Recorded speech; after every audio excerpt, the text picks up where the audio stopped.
Hi everyone and welcome back to my ninth week journal. This week in class we explored the circular economy, like reducing, reusing and repurposing waste instead of constant production.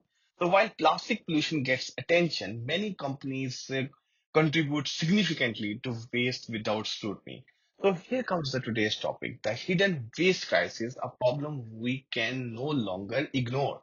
So I will discuss the three companies that are worsening the crisis and the two proving sustainable solution works. So let's start with my first example.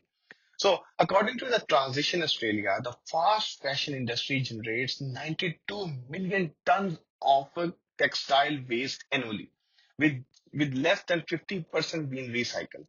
According to the Forbes and UN Environmental Program article, Shein and Pretty Little Things, fast fashion brands produce millions of low-cost items made from synthetic fabric that release microplastic into ocean.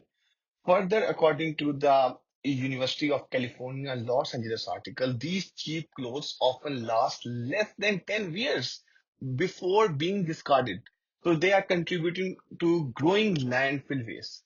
So what does it mean that ultra fast fashion is not just about your money, it's or wallet, it's a major waste producer.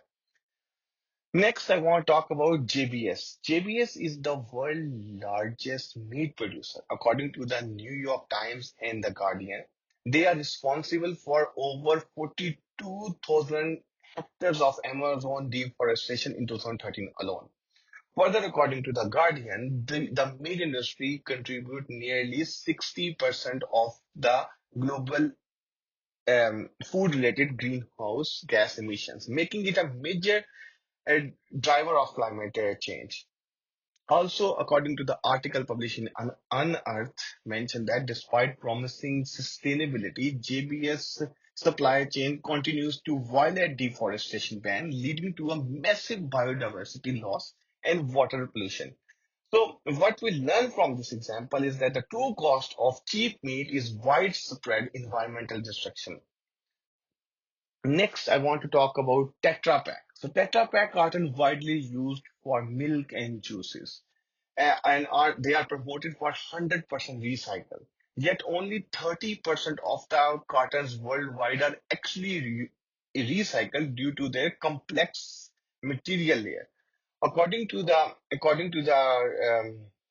Responsible Cafe article, many facilities lack the technology to separate the plastic, aluminum, and paper layers, causing billions of cartons to end up in landfill each year. Further, an article published in Reuters claims that the Tetra Pak to develop fully biodegradable packaging is very slow. And what I want to say from this example is recycling doesn't always mean it gets recycled. So here comes the good side of the thing. So mud jeans is a revolutionizing fashion by offering denim rental services. Customer lease the jeans, they return them, and the company recycle the old pairs into new ones. Further, according to the sustainability report mentioned on their website, by 2023 they have saved 90% water, which is equivalent to 500 million liter of water reduce carbon dioxide emission by 47% compared to a regular gene production. They also have got a B Corporation certification. Further, the company aims for 100% circular production by 2030 and is proving that fashion waste can be eliminated. So what is mean for me is like clothes doesn't have to be disposable. There is an option available for recycling and it works. Next, I want to talk about like according to the UN Environmental Program report, the world produced 50 million tons of electronic waste annually, and with only 20% is properly recycled. So there's a company called Groover. It's a Berlin-based tech company that offer electronics rental service instead of direct sales. So that extend the life of a smartphone, laptops, and other electronic devices. So their model has circulated 1.6 million devices and prevented over 222,000 devices from becoming e-waste since 2015. So what it means is like a subscription-based model could reshape the tech industry and cut down e-waste. So, in conclusion, I want to say is like waste isn't just about what we throw away. It's about what companies produce. So while businesses like Pretty Little Things, JBS and Tetra Pak continues to generate massive waste, companies like Mud Jeans and Groover shows the circular economy is possible. So I want to ask you a big question. So are we supporting the right businesses?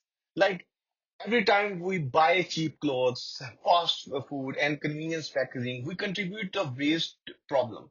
But by choosing better alternatives, we can push companies to do better. So the waste crisis won't solve itself. We need to be conscious consumer and demand real action from businesses and government. So if a companies like Mud Jeans and Groover can do it, why can't others?